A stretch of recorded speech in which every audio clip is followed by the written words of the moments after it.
At 5:30 on December 22, 1944, Oberst Heinz Kokot crouched in a frozen foxhole just 300 meters from the American perimeter at Bastogne, Belgium. The air was sharp with cold, the kind that turned breath into ghostly clouds drifting over the snow-covered ground. Kokot watched his men prepare for yet another assault, an assault that, in his mind, should have ended the battle 3 days earlier. He commanded the 26th Volksgrenadier Division, nearly 8,000 men hardened by the Eastern Front, supported by tanks, artillery, and the confident belief that Bastogne must fall quickly. German High Command insisted on it. The road junction at Bastogne was the beating heart of the Ardennes offensive, and Kokot was certain he possessed every advantage needed to crush the American forces inside. The defenders were paratroopers from the 101st Airborne Division, about 18,000 men at full strength, though real frontline numbers were lower. They had arrived in trucks only days earlier, rushed forward without proper winter clothing, without enough ammunition, and without tanks of their own. Many still wore thin summer uniforms in temperatures that froze exposed skin within minutes. They were trapped. No escape routes, no resupply lines, no way out. By every standard of military logic, the 101st should have broken within 48 hours. Inside the perimeter, conditions deteriorated from the first day. Food ran short almost immediately, and by December 21st the men were on half rations. Some units ate only one meal a day. Paratroopers scavenged whatever they could from abandoned Belgian homes, cans of food, bits of bread, the occasional chicken or pig left behind by fleeing civilians. Hunger gnawed constantly, and medical supplies were even scarcer. The division's main medical station had been captured on December 19th, and surgeons now worked out of basements and barns, improvising with what little they had. They reused bandages, operated without proper anesthesia, and watched men die from wounds that would have been survivable anywhere else. Ammunition was rationed just as severely. Machine gunners were told to fire only at confirmed targets. Riflemen were reminded that every bullet mattered. Artillery batteries were allotted only 10 shells per gun per day, barely enough to support defensive lines. Every shot had to count. Among those guns were the 155 mm howitzers of the 969th Field Artillery Battalion, an all-black unit attached to the 101st to provide heavy firepower the airborne troops lacked. Despite the brutal cold and ammunition shortages, the men of the 969th fired continuously, their accuracy earning respect throughout the division. But it was the cold that punished everyone most. Temperatures dropped well below freezing each night. Men wrapped newspapers under their uniforms and stuffed rags into their boots. Others wrapped their feet in burlap, hoping to prevent frostbite. Despite their efforts, toes, fingers, and feet were lost to the cold. Still, through hunger, lack of sleep, frostbite, and bombardment, morale refused to break. The paratroopers believed, truly believed, that help was coming. Patton's Third Army, they insisted, was already on the way. That belief, more than food, more than ammunition, gave them strength. By the third day, Kokot found himself puzzled.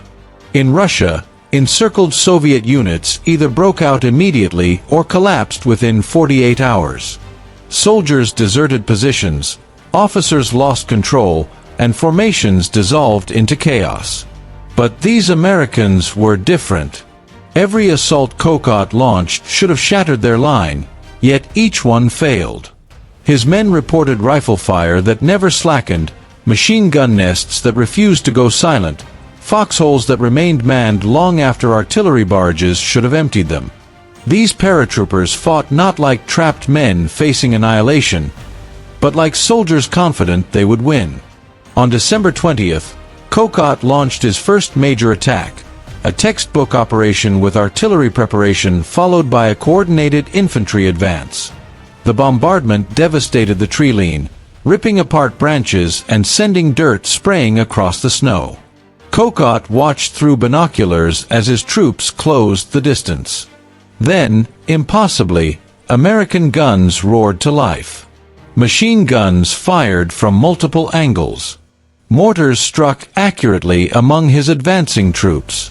His battalions halted under brutal fire, pinned in open ground. Casualties mounted fast. By late afternoon, the attack was over. Kokot had lost 180 men in just a few hours. The American line held firm, untouched by the artillery meant to break it. By December 22nd, German High Command demanded Kokot issue a formal surrender ultimatum to the Americans. Surrounded forces always surrendered once they realized their situation was hopeless. Kokot agreed. Logic dictated the 101st Airborne should accept honorable terms to avoid annihilation. But the reply he received, one single word typed neatly onto a small sheet of paper, left him confused. Nuts.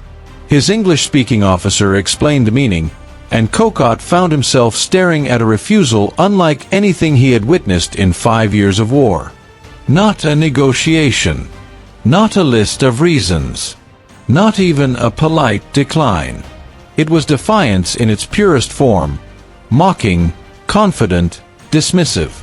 The Americans were surrounded, freezing, outnumbered 5-1, and they were laughing at the idea of surrender. Kokot finally understood what made these paratroopers so dangerous. Their advantage was not equipment or numbers. It was psychological. They believed relief was coming. They believed they would win. And soldiers who believe they will win fight with a calm, calculated ferocity that is impossible to break. The siege tightened. German assaults continued. But each day, American paratroopers held ground with a stubbornness that spread like wildfire through German ranks. Kokot's own men began whispering about the 101st Airborne. They claimed the Americans never abandoned their foxholes, even under direct artillery hits. They said wounded paratroopers continued firing. They spoke about night counterattacks, about positions retaken at dawn, about machine gunners who fought until the barrels of their weapons glowed red and jammed. Then, on December 23rd, the weather changed. Fog that had hung over Bastogne for days lifted like a curtain, revealing a clear, blue sky. Almost immediately, American aircraft appeared. C-47 transports dropping supplies, fighter bombers strafing German positions, artillery spotting planes guiding deadly accurate fire. Thousands of pounds of ammunition, medical supplies, and food drifted into Bastogne under parachutes. Suddenly, the besieged Americans were being sustained from the air, while Kokot struggled to move supplies under constant attack. By Christmas Eve, Kokot knew Patton's army was closing in.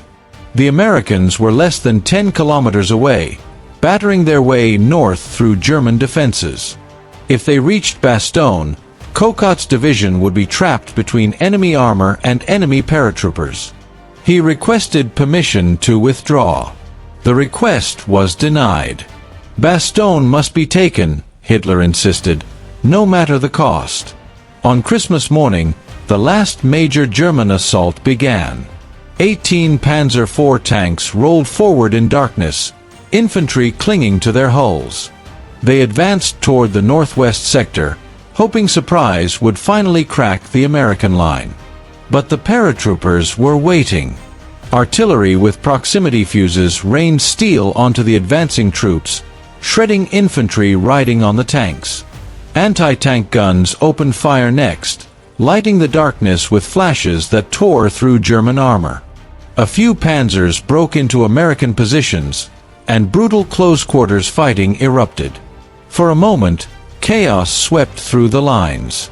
But the paratroopers counterattacked with the same fearless aggression they had shown all week, bazooka teams sprinting between burning tanks, sergeants rallying scattered squads, riflemen firing from shattered windows. By dawn, all 18 German tanks lay destroyed or abandoned. The attack collapsed. The Germans withdrew, leaving the fields littered with debris and bodies. The Americans had not merely held, they had driven the enemy back. The next day, as sunlight faded on December 26th, the roar of engines echoed from the south. Then, emerging from the trees, came the first Sherman tank of the 4th Armored Division. Painted on the hull was the name, Cobra King. Lieutenant Charles Boggess leaned from the turret as cheering paratroopers swarmed the tank. The siege of Bastogne was broken. That night, Cocott pulled his battered division back. He had lost too many men, too many tanks, too many days. The 101st Airborne, hungry, exhausted, frostbitten, had stopped a force that outnumbered them, surrounded them, and should have overwhelmed them. What Cocott did not understand until after the war was why the Americans fought the way they did. The answer lay in the nature of the airborne. Every soldier in the 101st had volunteered for one of the most punishing training programs in the U.S. military. They had run until their legs trembled, climbed until their arms burned, jumped from aircraft until fear disappeared. Only those with unbreakable determination remained. Their training forged a psychological bond that ordinary infantry could never match. They trusted one another completely, trust built from shared hardship long before they ever stepped onto a battlefield. They had jumped into Normandy under fire, fought through hedgerows and French towns, battled through Holland during Operation Market Garden, and survived situations nearly as desperate as Bastogne. When they were surrounded, they were not frightened. They had been tested before, and they believed they would endure again.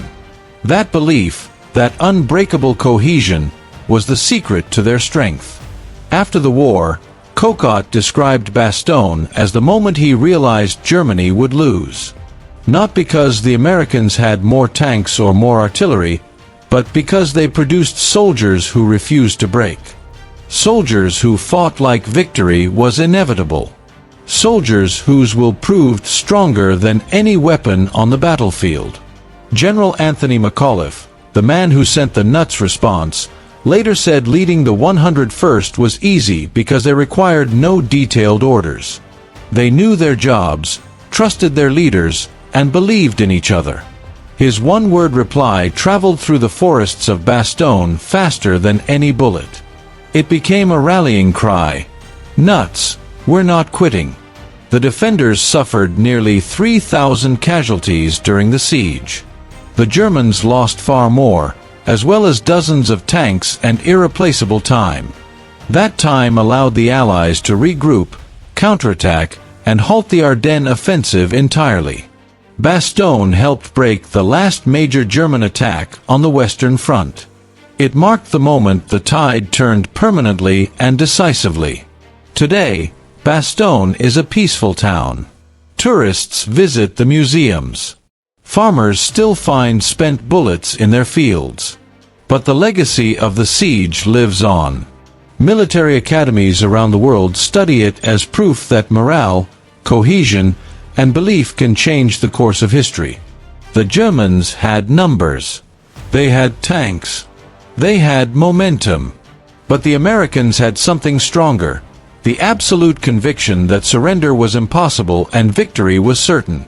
And in the frozen woods of Belgium, that conviction changed the world.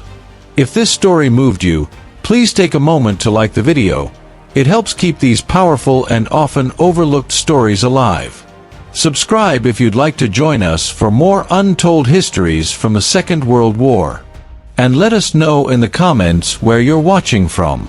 Our community spans continents, from veterans to lifelong history lovers, and your voice adds to this shared journey of remembering the past. Thank you for watching, and thank you for helping keep the story of Bastogne alive.